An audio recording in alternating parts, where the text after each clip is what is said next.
Hello students, आज की इस वीडियो में हम पढ़ेंगे क्लास 10th का हमारा चैप्टर चल रहा था एनसीईआरटी बुक का 12th चैप्टर जिसका नाम है करंट इलेक्ट्रिसिटी। इस चैप्टर के जितने भी वीडियोस थे कंसेप्ट पे बेस वो हमने सब वीडियोस जो है इसके जितने भी कंसेप्ट बनते हैं वो कर लिए। इसके बाद इस वीडियो में हम पढ़ेंगे इस चैप्टर के क्वेश्चन आंसर यानी कि टेक्स्ट बुक क्वेश्चन और एक्सरसाइज क्वेश्चन। तो स्टार्ट करते हैं स्टूडेंट। अभी हम पढ़ेंगे टेक्स्ट बुक के क्वेश्चन, इसके बाद हम करेंगे एक्सरसाइज के क्वेश्चन। तो आपका देखिए जिस भी यानी कि एनसीईआरटी बुक में जो भी पेज नंबर है और वो लिखा रहेगा, पेज नंबर देख सकते हैं या आपका जो क्वेश्चन भी लिखा रहेगा आप क्वेश्चन भी देख सकते हैं स्टूडेंट। तो हम स्टार्ट करते हैं टेक्स्ट बुक के क्वेश्चन। तो पहला हमारा क्वेश्चन है what does an electric circuit mean.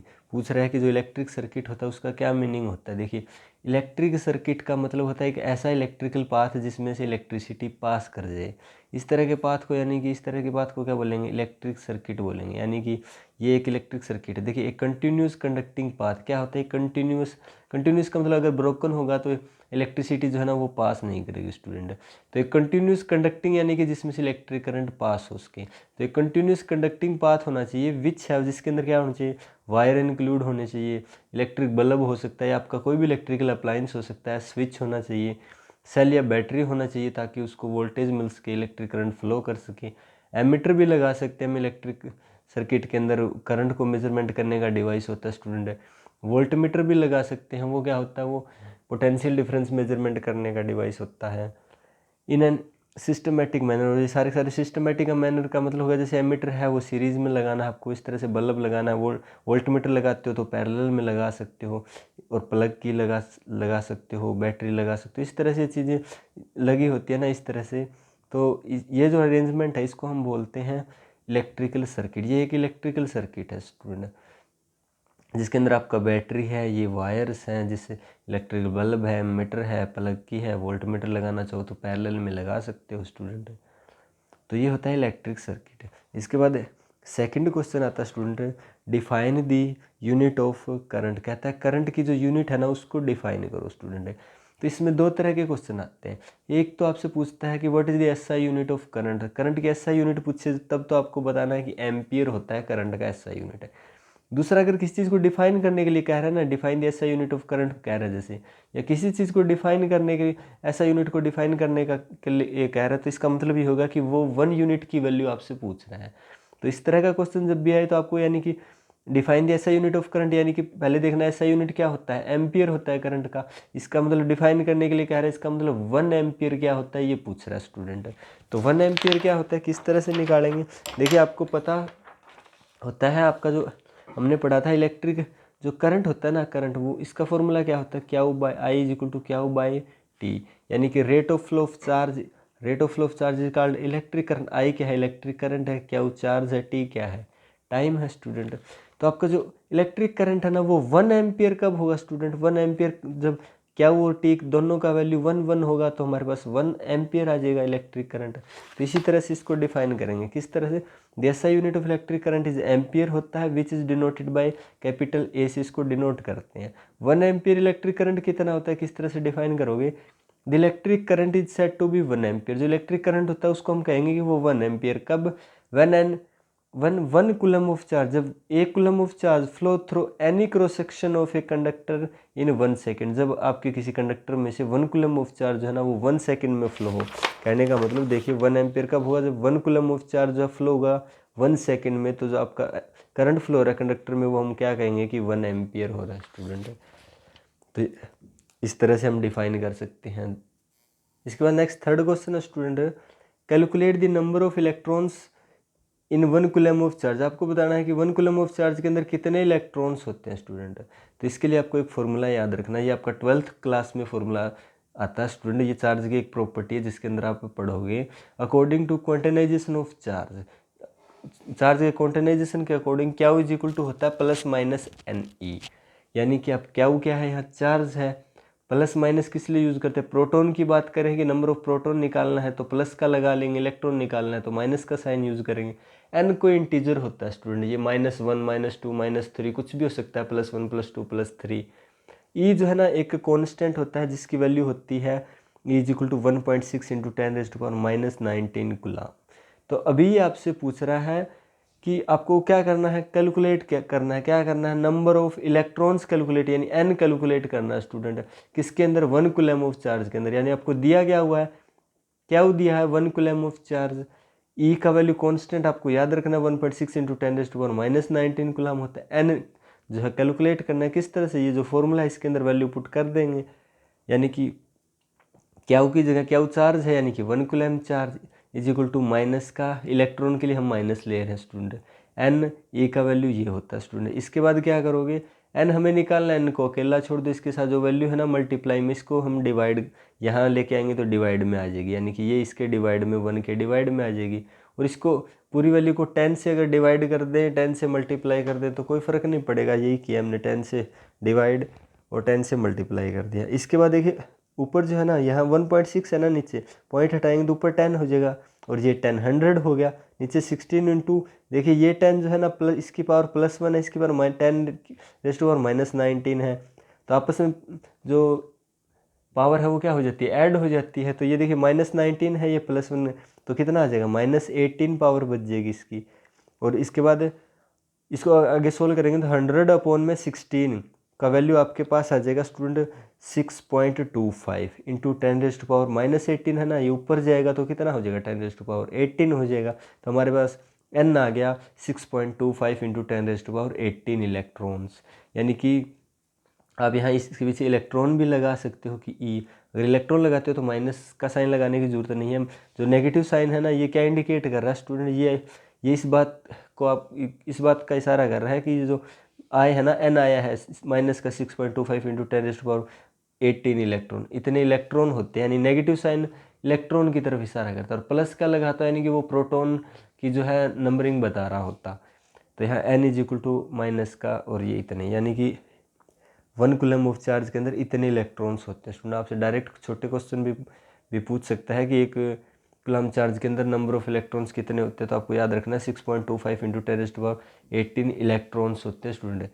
और ये ऐसा मत समझना इसको कि ये जो है 1 कूलम चार्ज के अंदर -6.25 इंटू 10⁻18 इलेक्ट्रॉन होते हैं।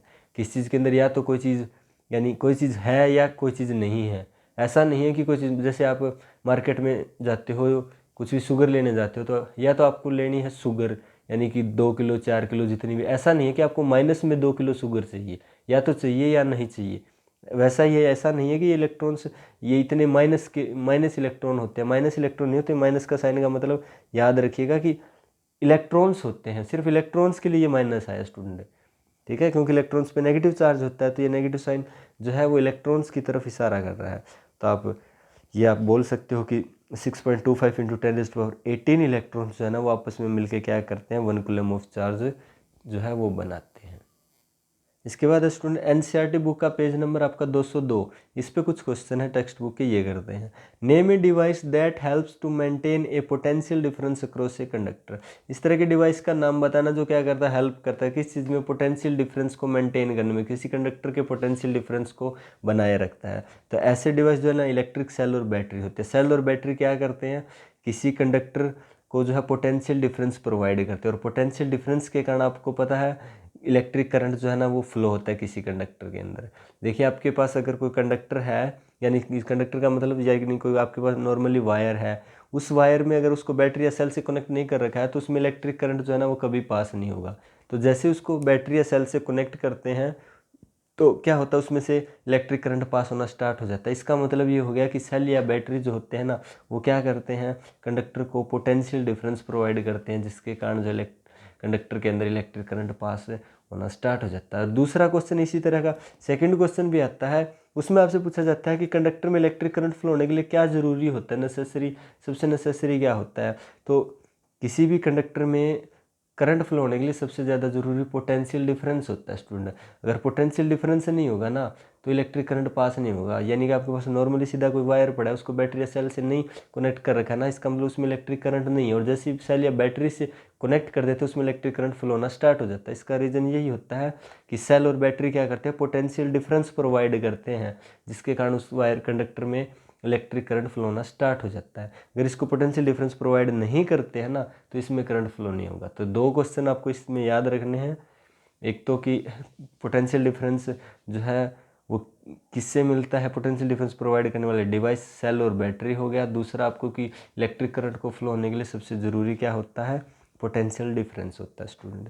इसके बाद नेक्स्ट सेकंड क्वेश्चन है, what is the main by saying that the potential difference between 2 points is 1 volt. अच्छा, ये आपसे पूछ रहा है कि 2 पॉइंट्स के बीच में अगर पोटेंशियल डिफरेंस 1 वोल्ट है तो इसका क्या मतलब हुआ है। आप कब कहोगे कि 2 पॉइंट्स के बीच में जो पोटेंशियल डिफरेंस है वो 1 वोल्ट है, तो कब कहोगे स्टूडेंट। अब पोटेंशियल डिफरेंस का आपको पता है फॉर्मूला क्या होता है आपके पास, V is equal to potential difference, V is equal to work done upon में चार्ज, यानी वर्क डन कौन सा, इलेक्ट्रिकल वर्क डन अपॉन में क्या हो, यानी कि चार्ज, V पोटेंशियल डिफरेंस। तो किसी भी यानी पोटेंशियल डिफरेंस को 1 वोल्ट बनाना है, यहाँ वैल्यू 1 वोल्ट लाना है, यानी कि यहाँ भी 1 होना चाहिए, यहाँ भी 1 होना चाहिए। इसका मतलब 1 वोल्ट पोटेंशियल डिफरेंस कब होगा, जब हम वर्क डन कितना करेंगे, 1 जूल वर्क डन करेंगे, ठीक है। और किस पे करेंगे, 1 कूलम ऑफ चार्ज, यानी 1 कूलम ऑफ चार्ज को एक पॉइंट से दूसरे पॉइंट तक ले जाने के लिए अगर हम वर्क डन ना 1 जूल करते हैं, इसका मतलब जो पोटेंशियल डिफरेंस है उसके एंड्स का वो कितना है, 1 वोल्ट है। तो यही लिखना है, the potential difference between 2 points is said to be 1 volt if 1 joule of work is done in moving 1 coulomb of electric charge from one point to other point। जो पोटेंशियल डिफरेंस होता है 2 points के बीच का, उसको हम कहेंगे कि वो 1 वोल्ट का, कब, इफ़ 1 जूल ऑफ वर्क, यानी कि 1 जूल ऑफ वर्क डन हम करते हैं किसको, 1 कूलम ऑफ चार्ज को मूव करने के लिए, कहाँ से कहाँ, एक पॉइंट से दूसरे पॉइंट, यानी यहाँ से यहाँ तक लेके जाना है 1 कूलम ऑफ चार्ज को। तो अगर हम 1 जूल वर्क डन उस पर करते हैं तो जो पोटेंशियल डिफरेंस है वो 1 वोल्ट हो जाता है। इसके बाद थर्ड क्वेश्चन है student, how much energy is given to each coulomb of charge passing through 6 voltage battery. तो जितने भी न्यूमेरिकल्स आपको आते हैं ना, तो आपको हमेशा याद रखना है। देखिए इसका जो न्यूमेरिकल्स में आपको ये बात ध्यान रखना है कि क्या क्या चीज़ गिवन है, आपको उसमें से अच्छे से ऑब्जर्व करना है, देखना है क्या दिया हुआ और क्या कैलकुलेट करना है। तो यहाँ देखिए क्या क्या दिया हुआ, ईच यानी आपको क्या करना है, एनर्जी कैलकुलेट करना है, हाउ मच एनर्जी, एनर्जी निकालना है, ठीक है। तो आप लिख लीजिए एनर्जी निकालना है। इसके बाद क्या दिख रहा है, each coulomb of charge passing through 6 voltage battery, 6 volt, volt क्या होता है, यानी कि वोल्ट होता है जी पोटेंशियल डिफरेंस, कैसा यूनिट क्या होता है, वोल्ट, यानी ये क्या दिया हुआ potential difference, V is equal to 6 volt लिख लीजिए। इसके बाद ईच कूलम, ईच यानी कि प्रत्येक कूलम चार्ज के लिए, यानी हर एक कूलम चार्ज के लिए क्या इज इक्वल टू कितना आ गया, 1 कूलम आ गया स्टूडेंट। इसके बाद एनर्जी निकालना है, तो आपको पता है ना 9th क्लास में हमने पढ़ा, एनर्जी जो होता है ना वो वर्क डन के बराबर होता है हमेशा। क्यों, कौन सी जो वर्क डन होता है कौन सी एनर्जी के बराबर होता है, ये जो वर्क डन होता है ना वो कंज्यूम एनर्जी के बराबर होता है स्टूडेंट। अगर हम डायरेक्ट बोलते हैं ना कि एनर्जी जो है वर्क डन जो एनर्जी के बराबर, तो एनर्जी जो होती है ना वो कंज्यूम एनर्जी होती है, यानी कि आप जितना ज़्यादा वर्क डन करते हो उतनी ज़्यादा एनर्जी कंज्यूम हो जाती है। वर्क डन कम करते हो तो कम एनर्जी कंज्यूम होती है। तो वर्क डन जो होता है ना वो साइंस में एनर्जी कंज्यूम के बराबर होता है, जितना एनर्जी कंज्यूम किया। तो हमें यानी कि क्या निकालना है, एनर्जी निकालना है, एनर्जी कंज्यूम निकालना है, या फिर बोल दो कि वर्क डन निकालना है। तो हमारे पास फॉर्मूला होता है पोटेंशियल डिफरेंस का, पोटेंशियल डिफरेंस होता है work done per unit charge, V is equal to W by क्या, वर्क डन कौन सा होता है, इलेक्ट्रिकल वर्क डन होता है, क्या वो चार्ज होता है, V पोटेंशियल डिफरेंस होता है। तो यहाँ से अगर वर्क डन निकाल लें तो वो एनर्जी के बराबर, यानी कि हमारे पास एनर्जी आ जाएगी। वर्क डन निकालेंगे तो W को क्या करेंगे, अकेला छोड़ेंगे, क्या वो यहाँ डिवाइड में इधर आके मल्टीप्लाई में, यानी इलेक्ट्रिकल वर्क डन क्या आ गया, V क्या हुआ आ गया हमारे पास, V कितना दिया हुआ है 6 वोल्ट दिया हुआ है, क्या वो 1 कूलम ऑफ चार्ज दिया हुआ है, कितना आ जाएगा स्टूडेंट 6 जूल आ गया। इसके बाद स्टूडेंट एनसीईआरटी बुक का पेज नंबर 209 देखिए स्टूडेंट 209। इस पर हमारा फर्स्ट क्वेश्चन है टेक्स्ट बुक का, on what factors does the resistance of A conductors depend. ऐसे कौन कौन से फैक्टर हैं जो क्या करते हैं, रेजिस्टेंस, किसी कंडक्टर के रेजिस्टेंस को अफेक्ट करते हैं, या किसी कंडक्टर का जो रेजिस्टेंस है वो कौन कौन से फैक्टर पे जो है डिपेंड करता है, ये आपको बताना है स्टूडेंट है। तो एक एक करके पढ़ते हैं। तो देखिए electrical resistance of a conductor depends on flowing factor, जो किसी भी कंडक्टर का रेजिस्टेंस होता है ना वो इन फैक्टर्स पे डिपेंड करता है। जैसे पहला है लेंथ ऑफ द कंडक्टर, दूसरा area of cross section of the conductor, और थिकनेस ऑफ द कंडक्टर बोल दो। एरिया ऑफ क्रॉस सेक्शन का मतलब उस वायर की थिकनेस, यानी कि आपके पास ये वायर है, वायर का ये जो होता है ना ये थिकनेस होती है वायर की, ठीक है। तो थिकनेस पे डिपेंड करता है। Nature of the material of the conductor, nature पे डिपेंड करता है। और किस पे डिपेंड करता है, लास्ट टेम्परेचर पे स्टूडेंट। जैसे देखिए अभी जो रेजिस्टेंस होता है ना किसी कंडक्टर का वो डायरेक्टली प्रोपोर्शनल होता है लेंथ ऑफ द कंडक्टर के। इसका मतलब ये हो गया कि अगर आप लेंथ को इंक्रीज़ करते हो तो रेजिस्टेंस भी इंक्रीज़ होता है, लेंथ को डिक्रीज़ करते हो तो रेजिस्टेंस भी डिक्रीज़ होता है। यानी कि अगर लेंथ को आप डबल कर देते हो ना तो आपका रेजिस्टेंस भी डबल हो जाता है स्टूडेंट। अगर लेंथ को हम क्या कर देते हैं, हाफ कर देते हैं ना, तो रेजिस्टेंस भी हमारा क्या हो जाता है, हाफ हो जाता है। इसका मतलब ये रेजिस्टेंस जो है ना वो लेंथ के डायरेक्टली प्रोपोर्शनल होता है। इसके बाद रेजिस्टेंस होता है ना किसी कंडक्टर का, वो इन्वर्सली प्रोपोर्शनल किसके, एरिया ऑफ क्रॉस सेक्शन के। यानी इन्वर्सली का मतलब होता है, इन्वर्सली प्रोपोर्शनल का मतलब, इन्वर्स का मतलब होता है उल्टा अपोजिट, ये इसके बिल्कुल अपोजिट होता है। यानी कि एरिया ऑफ क्रॉस सेक्शन को अगर हम बढ़ा देंगे तो रेजिस्टेंस जो है वो कम हो जाएगा, एरिया ऑफ क्रॉस सेक्शन को अगर हम डिक्रीज़ कर देंगे तो रेजिस्टेंस आपका इंक्रीज हो जाएगा स्टूडेंट। तो ये इसके इन्वर्सली प्रोपोर्शनल होता है। कहने का मतलब ये हो गया, देखिए जैसे एरिया ऑफ क्रॉस सेक्शन को अगर हम डबल कर देंगे ना तो रेजिस्टेंस जो है ना आपका हाफ हो जाएगा।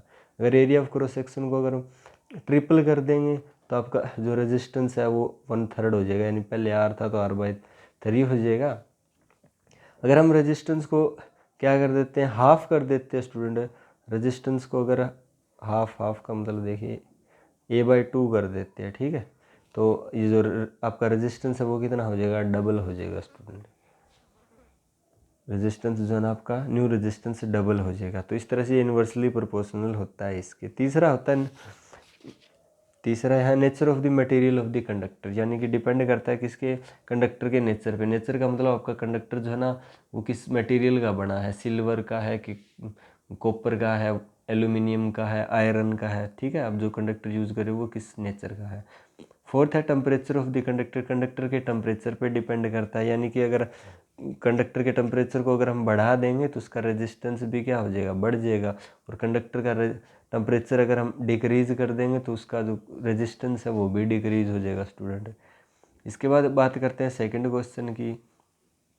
कह रहा है will current flow more easily through a thick wire और a thin wire of the same material than when connected to the same source wire. कह रहा है कि आपके पास एक तो थिक वायर है, ठीक है, यानी कि जिसका जो थिकनेस ज़्यादा है ऐसी वायर है, और एक है आपके पास थिन वायर, यानी कि एक पतला वायर है, और दोनों के दोनों सेम मटेरियल के हैं और दोनों को सेम सोर्स यानी सेम बैटरी से कनेक्ट किया गया है। यानी कि अगर एक को 220 वोल्ट बैटरी से जोड़ा है तो दूसरे को same voltage same battery 220 volt से जोड़ा गया है।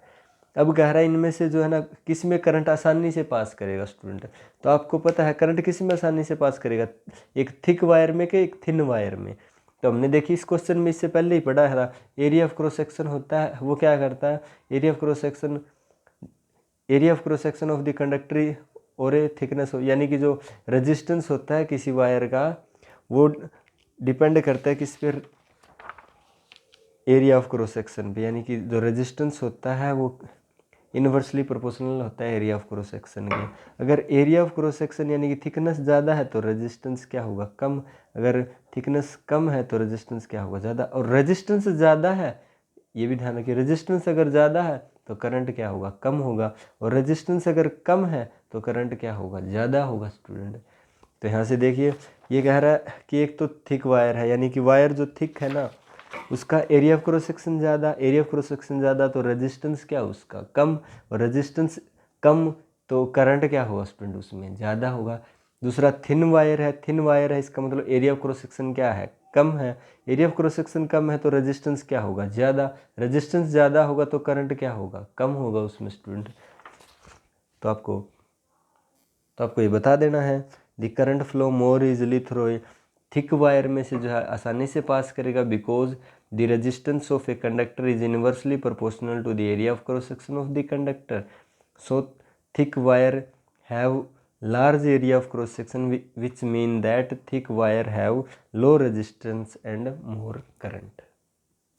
इसके बाद है third question student, let the resistance of an electrical component remain constant. कहता है रेजिस्टेंस जो है ना उसको हम कांस्टेंट रखते हैं और पोटेंशियल डिफरेंस को क्या कर देते हैं, उसके कंडक्टर के जो टू एंड्स की जो पोटेंशियल डिफरेंस है उसको डिक्रीज कर देते हैं, कितना, हाफ कर देते हैं। तो ये कह रहा है करंट की वैल्यू पे कोई इफेक्ट पड़ेगा क्या, पड़ेगा तो कितना पड़ेगा। तो आपको पता है according to Ohm's law V directly proportional होता है किसके, I के स्टूडेंट।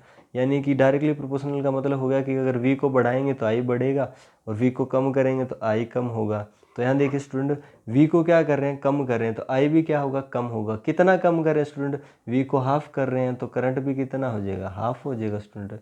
डायरेक्टली प्रोपोर्शनल का मीनिंग यही होता है। तो हम लिख देंगे when the potential difference decreases to its half then current also decreases to its half because according to Ohm's law potential difference वो क्या होता है, डायरेक्टली प्रोपोर्शनल होता है करंट के।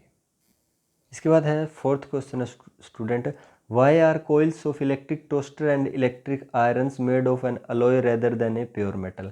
कह रहा है जो आपका जो coils of an electric toaster हो गया यार, इलेक्ट्रिक आयरन हो गया, इस तरह के जो इलेक्ट्रिकल अप्लायंस है जो क्या करते हैं, हीट प्रोड्यूस करते हैं, वो जो है ना सारे के सारे अलॉय से बने होते हैं, प्योर मेटल से क्यों नहीं बने होते। तो आपको बता दें कि ये जितने भी जो प्रेस हो गया, जैसे टोस्टर हो गया, हीटर हो गया, ये सारे के सारे अलॉय से बने होते हैं और उस अलॉय का नाम होता है निक्रोम।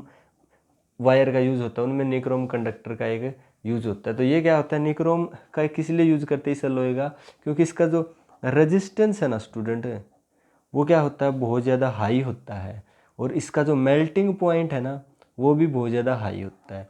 तो जब इसमें से इसका रेजिस्टेंस ज़्यादा है, तो जब इसमें से करंट फ्लो करता है ना तो उसका अपोज बहुत ज़्यादा होता है। अपोज होने का मतलब अगर इसमें से हम करंट फ्लो करेंगे तो उस करंट की जो बहुत ज़्यादा वैल्यू है वो हीट प्रोड्यूस करने में चली जाएगी।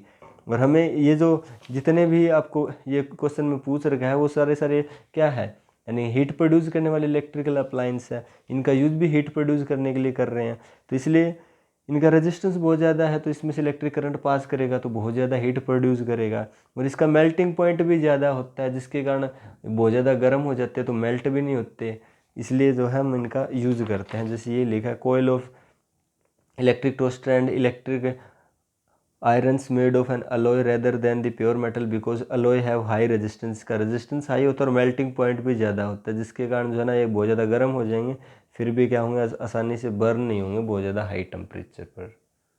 इसके बाद नेक्स्ट क्वेश्चन है स्टूडेंट, एनसीईआरटी बुक का पेज नंबर 213 पे ये क्वेश्चन है। इसमें क्या कह रखा है, आपको एक डायग्राम बनाना है जिसके अंदर आपको रेजिस्टेंस दिए 3, 5 ओम, 8 ओम, 12 ओम, इन तीनों को सीरीज में लगाना है स्टूडेंट। तो देखो सीरीज का मतलब एंड टू एंड कॉम्बिनेशन होता है। देखो एक सिरा इसका, एक सिरा इसका, एक सिरा इसका और एक इसका, जोड़ दिए तीनों, तो ये सीरीज कॉम्बिनेशन हो गया, सीरीज में लगाना। इसके बाद क्या करना है, प्रत्येक को देखिए 2 वोल्टेज बैटरी से जोड़ रखा है, तो इसका मतलब 3 रेजिस्टेंस है, तीनों को टोटल वोल्टेज कितना होगा, 6 वोल्टेज बैटरी से जोड़ रखा। हमने बैटरी बना लिया, प्लस टर्मिनल है, माइनस टर्मिनल है, करंट शो कर दिया प्लस से माइनस की तरफ, 6 वोल्टेज बैटरी, और यहाँ पे हमने प्लग की लगा दिया। तो ये जो है क्वेश्चन इस तरह से हम ड्रॉ कर लेंगे डायग्राम। इसके बाद सेकंड क्वेश्चन है स्टूडेंट, क्या करना है, जो फर्स्ट क्वेश्चन था ना इसका सर्किट डायग्राम रीड्रॉ करना, सेम सर्किट डायग्राम बनाना है। उसके बाद में इसमें एक वोल्टमीटर और एमीटर लगा है, तो आपको बताना है कि जो 12 ओम रेजिस्टेंस लगा है ना आपने, इसके अक्रॉस एक वोल्टमीटर लगाना है और बताना है इसका रीडिंग, यानी कि आपको पोटेंशियल डिफरेंस जो है कैलकुलेट करना है किसके अक्रॉस, 12 ओम रेजिस्टेंस के अक्रॉस। और दूसरा आपको बताना है करंट बताना है किसके, 12 ओम रेजिस्टेंस के अक्रॉस। तो देखिए जो ये तीनों सीरीज में लगे हैं स्टूडेंट, सीरीज में करंट क्या रहता है, सबके लिए सेम होता है, और पोटेंशियल डिफरेंस जो है ना अलग अलग, यानी इसका पोटेंशियल डिफरेंस अलग होगा, V1 V2 V3, इस तरह से तीनों का पोटेंशियल डिफरेंस अलग होगा, और तीनों के लिए करंट सेम रहेगा, करंट की वैल्यू I। तो हमें क्या करना है, पहले कैलकुलेट करते हैं करंट की वैल्यू स्टूडेंट। तो करंट निकालेंगे, करंट कैसे निकालते हैं, ओम्स लो होता है V is equal to IR। तो हमें पहले क्या चाहिएगा, R टोटल रेजिस्टेंस, तो R1 इतना दिया हुआ है, R2 8 ओम, R3 12 ओम। अब क्या करते हैं, इन तीनों को टोटल रेजिस्टेंस निकालते हैं। टोटल रेजिस्टेंस सीरीज में कैसे निकालते हैं, फॉर्मूला होता है R is equal to R1 R2 R3, तीनों की वैल्यू पुट कर देंगे, टोटल R आ जाएगा हमारे पास 25 ओम। इसके बाद पोटेंशियल डिफरेंस दे रखा है कितना, 6 वोल्टेज बैटरी से जुड़े हैं। अकॉर्डिंग टू ओम्स लॉ क्या होता है student, V is equal to IR, और यहाँ से R निकालेंगे, R is equal to V upon में I आ जाएगा। तो I इज इक्वल टू कितना आ जाएगा, V बाई R आ जाएगा स्टूडेंट। इसके बाद हमें क्या करना है, I निकालना है, V का वैल्यू 6 है, R का वैल्यू अभी निकाला 25 है, पुट कर देंगे तो हमारे पास करंट की वैल्यू कितनी आ जाएगी, 0.24 एम्पियर। तो आप जब भी न्यूमेरिकल्स करते हैं स्टूडेंट ये बात ध्यान रखिएगा कि आपको अगर करंट निकालना है तो उसके आंसर आने के बाद जो SI यूनिट जरूर लगाना, ठीक है। कई स्टूडेंट क्या करते हैं, लिखने के बाद सीधा आंसर लिख देते हैं, इसकी जगह आंसर नहीं लिखना, इसकी जगह SI यूनिट लगाना। अगर SI यूनिट नहीं लगाते तो क्वेश्चन जो है वो आपका पूरा गलत हो जाता है। तो जैसे इलेक्ट्रिक करंट आया ना हमारे पास I की वैल्यू, तो हमने एम्पियर लगा दिया इसके पीछे, इतने एम्पियर आ गया। इसके बाद सेकंड पार्ट में क्या निकालना था आपको, पोटेंशियल डिफरेंस 12 ओम रेजिस्टेंस के अक्रॉस कितना आएगा। तो देखिए 12 ओम रेजिस्टेंस के अक्रॉस करंट कितना, करंट सबके लिए अभी निकाला, वैल्यू सेम रहता है, सीरीज में करंट सेम रहता है और पोटेंशियल डिफरेंस अलग अलग होता है, इसलिए हमने रेजिस्टेंस यहाँ 12 ओम के लिए निकालना है तो रेजिस्टेंस 12 ओम लेंगे स्टूडेंट। ठीक है, सबका टोटल रेजिस्टेंस नहीं लेंगे, टोटल रेजिस्टेंस लेंगे तो हमारे पास आएगा टोटल वोल्टेज आएगा, जो कि हमें दिया हुआ है 6 वोल्टेज है। हमें क्या करना है, सिर्फ 12 ओम रेजिस्टेंस के अक्रॉस पोटेंशियल डिफरेंस निकालना है, ये निकालना है तो हम इसी का वैल्यू लेंगे। ठीक है, तो हमारे पास V निकालना, ओम्स लॉ के अकॉर्डिंग V = IR होता है, हमें I अभी दिया है 0.24 है और R का वैल्यू कितना 12 ओम के अक्रॉस निकालना है, तो V आ जाएगा 2.88 वोल्ट। यानी कि आपका जो 12 ओम रेजिस्टेंस लगा है ना, इसका जो पोटेंशियल डिफरेंस है वो कितना आ गया 2.88 वोल्ट आ गया स्टूडेंट। इसके बाद है आपका NCERT बुक का पेज नंबर 216 जिस पे आपका फर्स्ट क्वेश्चन है स्टूडेंट। जैसे कह रहा है कि equivalent resistance when the following are connected in parallel, जिस जब पैरेलल में कनेक्ट हैं तो इनके इक्विवेलेंट यानी कि टोटल रेजिस्टेंस निकालना स्टूडेंट। जैसे दिया हुआ है, पहला दिया हुआ है 1 ओम और 10⁻6 ओम, यानी कि R1 मान लेते हैं कि 1 ओम, R2 का वैल्यू दिया 10⁻6 ओम और इनका टोटल रेजिस्टेंस पैरेलल में निकालने का फॉर्मूला होता है 1/R = 1/R1 + 1/R2। R1 और R2 की वैल्यू रख देंगे। इसके बाद क्या करेंगे, एलसीएम लेंगे, कितना 10⁻6 आएगा। इसके बाद ऊपर यहाँ देखिए 10⁻6 आ जाएगा और यहाँ आ जाएगा 1। तो आपके पास 1/में R का वैल्यू कितना आ गया 10⁻6 + 1/में 10⁻6। हमें क्या चाहिए, R चाहिए, तो इसको पलट देंगे तो क्या आएगा, R = कितना आएगा 10⁻6/में 10⁻6 + 1। इसका मतलब हो गया ये जो वैल्यू सोल्व करेंगे, देखिए कोई भी चीज़ सोल्व करते हैं, नीचे वाला अगर बड़ा आ रहा है आपका, ये ज़्यादा है और ये कम है, इसका मतलब जो वैल्यू आएगा वो क्या आएगा 1 से लेस देन आएगा। यानी कि यहाँ आप लिख सकते हो टोटल रेजिस्टेंस जो होगा ना वो आपका कितना होगा 1 ओम से लेस देन होगा। इसी तरह से इसका सेकंड पार्ट B है, इसमें भी 3 रेजिस्टेंस ये 1 ओम 10⁻3 ओम 10⁻6 ओम। तो R1 R2 R3 हम ले लेंगे। टोटल रेजिस्टेंस निकालना है, पैरेलल का फॉर्मूला ये होता है student 1/में R = 1/R1 + 1/R2 + 1/R3। इसके बाद देखिए वैल्यू रख दीजिए R1 की, R2 की, R3 की, एलसीएम ले लीजिए 10⁻6 आएगा, तो यहाँ 10⁻6 आ जाएगा, यहाँ 10⁻3, यहाँ 1 आ जाएगा। इसके बाद ये तो हमारे पास था 1/में R का वैल्यू, हमें चाहिए R का वैल्यू, इसको R बनाएंगे तो ये उल्टा हो जाएगा, यानी 10⁻6 ऊपर चला जाएगा, ये वैल्यू नीचे आ जाएगी। अब अगर हम इसको सोल्व करेंगे स्टूडेंट तो ये देखिए 10⁻6 और ये 10⁻6 से कुछ ज़्यादा है, यानी कि नीचे वाला जब वैल्यू जो है वो ज़्यादा हो और ऊपर वैल्यू कम होना, तो इसका मतलब जो आंसर आएगा वो क्या आएगा 1 से लेस देन आएगा हमेशा स्टूडेंट। तो यहाँ का जो टोटल रेजिस्टेंस है वो कितना आएगा लेस देन 1 ओम आएगा, तो ये इसका आंसर हो गया। इसके बाद सेकंड क्वेश्चन है स्टूडेंट, जैसे an electric lamp of 100 ohm, a toaster of resistance of 50 ohm and a water filter of resistance 500 ohm are connected in parallel to a 220 voltage source. What is the resistance of an electric iron connected to the same source that take as much current as all 3 appliances and what is the current through it? कह रहा है, देखिए question को अच्छे से समझिए क्या कह रहा है। बिल्कुल सिंपल सा क्वेश्चन है। कह रहा है कि हमारे पास 3 इलेक्ट्रिकल अप्लायंस है, जिसका एक का रेजिस्टेंस 100 ओम है, दूसरे का 50 ओम है और 500 ओम है, और इन तीनों को कनेक्ट कर रखा है किससे 220 वोल्टेज बैटरी से। और अब बताना है कि एक दूसरा इलेक्ट्रिकल अप्लायंस है हमारे पास इलेक्ट्रिक आयरन, उसका जो है रेजिस्टेंस निकालना है कि रेजिस्टेंस कितना होगा, और वो जो करंट ले रहा है ना इलेक्ट्रिक आयरन, वो उतना ही करंट ले रहा है जितना ये तीनों इलेक्ट्रिकल अप्लायंस जब पैरेलल में लगाए जाते हैं तो करंट लेते हैं। तो पहला क्या करना है, हमें उसका रेजिस्टेंस निकालना है। फॉर्मूला होता है ओम्स लॉ के अकॉर्डिंग V = IR, और R निकालेंगे तो V/में I होता है। तो हमें क्या क्या चाहिएगा इलेक्ट्रिक आयरन का रेजिस्टेंस निकालने के लिए, V और I। V तो हमें दिया हुआ 220 वोल्ट से जोड़ा जाता है, उसको I निकालना पड़ेगा। और I कितना है स्टूडेंट, इसने बता रखा है कि वो इतना करंट लेता है जितना ये तीनों इलेक्ट्रिकल अप्लायंस अगर पैरेलल में लगे हो तो लेते हैं। यानी कि इन तीनों का पहले हमें क्या निकालना पड़ेगा, करंट का वैल्यू निकालना पड़ेगा इनके लिए। इनके लिए जो करंट का वैल्यू आएगा वो हम यहाँ रख देंगे, V पता है 220 वोल्ट करंट की वैल्यू यहाँ रख देंगे, तो इलेक्ट्रिक आयरन का रेजिस्टेंस आ जाएगा। तो स्टूडेंट इसी तरह से हम करते हैं। देखिए तीनों का पहले क्या करते हैं, रेजिस्टेंस R1 मान लेते हैं 100 ओम, R2 50 है, R3 500 है। पैरेलल में लगे तो पैरेलल का ये फॉर्मूला होता है स्टूडेंट। इसके बाद 1/r R1 R2 R3 की वैल्यू रख देंगे, इनका एलसीएम लेंगे, 500 आएगा, ऊपर ये वैल्यू आएगा। आगे सोल्व करेंगे तो 1/r आ जाएगा हमारे पास 16/500। हमें R चाहिए तो क्या करोगे, R करोगे तो 5, ये जो है ना 500/16 हो जाएगा, इज इक्वल टू सोल्व करेंगे 31.25 ओम आ जाएगा। इसके बाद हमारे पास रेजिस्टेंस आ गया इसका, यानी कि इस सर्किट का टोटल रेजिस्टेंस आ गया हमारे पास, इस सर्किट का टोटल रेजिस्टेंस। अब इसका पोटेंशियल डिफरेंस टोटल 220 वोल्ट है, तो आई निकाल लेंगे, करंट निकाल लेंगे। ओम्स लॉ के अकॉर्डिंग क्या होता है student, V is equal to IR, और I क्या होता है, V/R। तो हम निकालेंगे किस तरह से आ जाएगा 220 वोल्ट, और टोटल जो है रेजिस्टेंस है इसका कितना अभी निकाला है, जैसे